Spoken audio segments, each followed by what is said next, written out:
Hey there, welcome to our channel. In this video, I will be talking about Andrew Tate's opinion about AI.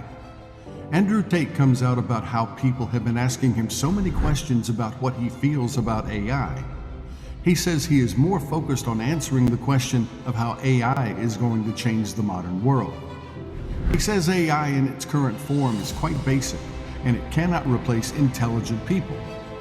Now, he makes reference to himself as one of the most brilliant people in the world, saying that there is no way a computer would comprehend his way of thought or his mind.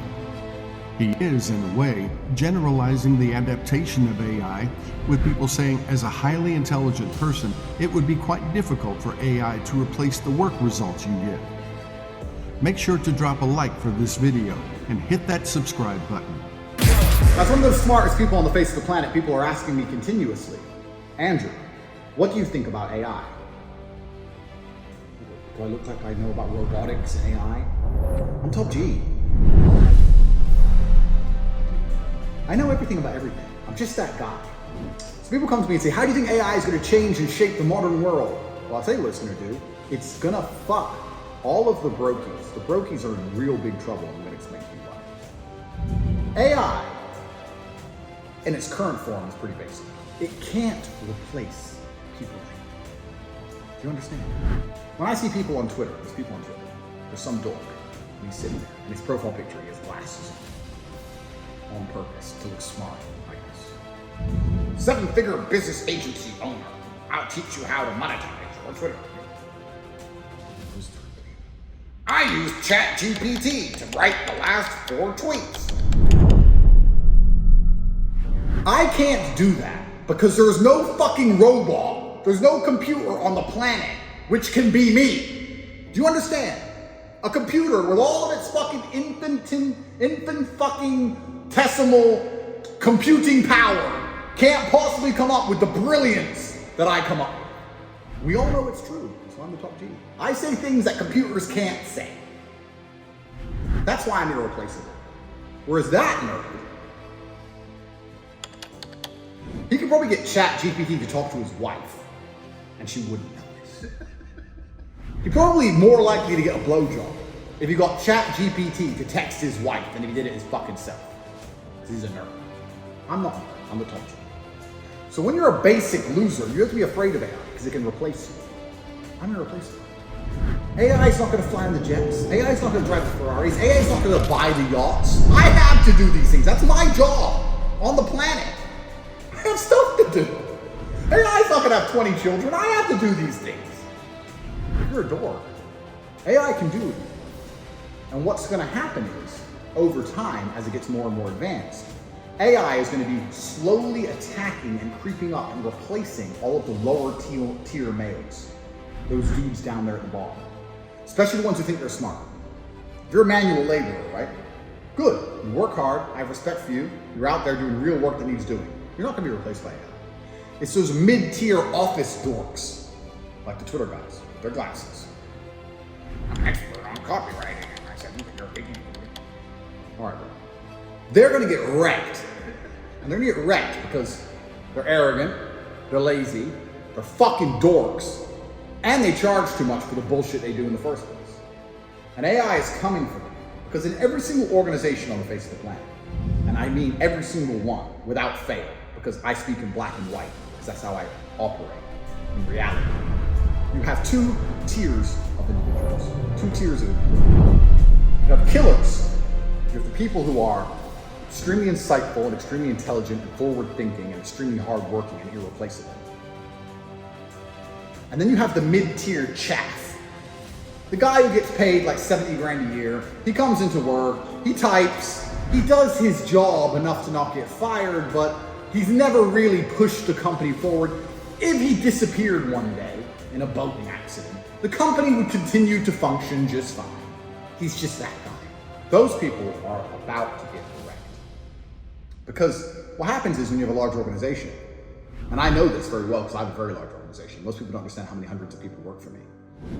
I will come up with a job, and I will say, okay, I have this role. I can either find 1 killer to do this role, or I can find 4 to 5 mid-tier, mid-wit idiots to do this role. And killers are so difficult to find that often I have to take the role and split it into 5 and find 5 jackasses to pull off what one competent person could do by themselves. AI is going to get rid of all that shit. Companies are going to soon be killers in AI because it's more efficient and efficiency wins. It saves money. You're never going to be able to replace the killers with artificial intelligence. Not for a long time. I would estimate Murphy's Law, at current computing power, I think it would take 100,000 years for computers to reach my level of intelligence. At least! But you nerds, it's already there.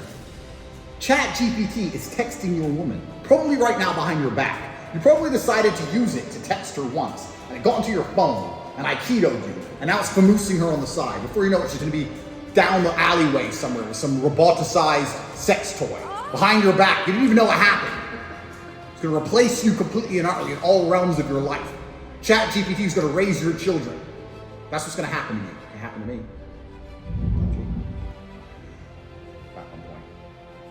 So AI is a genuine threat to anyone who is not operating at the absolute highest echelon of competency and capability. So if you're sitting here as a man, you go, how's AI gonna affect things? Well, for me, it's gonna make my business far more efficient. As AI proceeds, I could take maybe 40% of the hundreds of people who work for me and fire them. I can sit and go, I'm paying all your wages, and when you type something, it's not that different than when ChatGPT types something. So you're gone, goodbye. But my killers will always remain. I will never get rid of my killers. I'll never fire them. They're always forward thinking of new ideas, thinking of new ways to do things. Those people are going to be monumentally rewarded inside of my organization. Inside of all organizations on the planet. You're going to have killers and AI. All the midweights are going to vanish. I said a long time ago on one of my podcasts, I said, it's about to be have-nots and have-yots. And that's true across all realms. You can no longer just be a mid-tier dickhead. You can't be that person anymore. Being the average person, the world is no longer designed to accommodate you. Being the average person means you have to live in an area of crime. It means you have to operate within a realm where the government can destroy you. It means your job can be replaced by a fucking computer. It means your wife's gonna cheat on you with a robot sex toy in an alleyway. Being a normal dude sucks. You have to be the best of the best. You have to be a feared opponent in all realms of human endeavor. People come to me and ask me a bunch of questions. They ask me about AI and a bunch of other shit. And my answer is always the same. That shit matters to you because you're far too close to the mean, far too close to the average. If AI is being trained by all the conversations on the internet, AI is going to end up as what? Average. The averages. So if you're average, guess what? You're fucked. So how do you become genuinely competent across all realms in a way that AI cannot replace? Obviously, none of you could ever be. It's not unrealistic. But I think a varied skill set is the answer. I actually genuinely do. Because I think in my experience of life, when you have a very varied skill set, you allow yourself to learn lessons in certain realms, which translate so perfectly to others. I would argue a man who boxes professionally is going to be a better salesman than a man who doesn't. Because some of the lessons he'll learn from boxing in regards to hard work, indefatigability, the ability to get up and try again when he fails, all these lessons he will learn will translate into his sales work. Do you understand? You have to do things completely unrelated so the lessons cross-pollinate. So you become such a unique, irreplaceable individual that when a computer analyzes you from head to toe and scans your biomechanics, it concludes that you are a killer. And killers will never be replaced. Mid-tier chaff will be replaced. Scroll the Twitter feed, and you will see most people who are selling a product or have a business are mid-tier, mid-weight.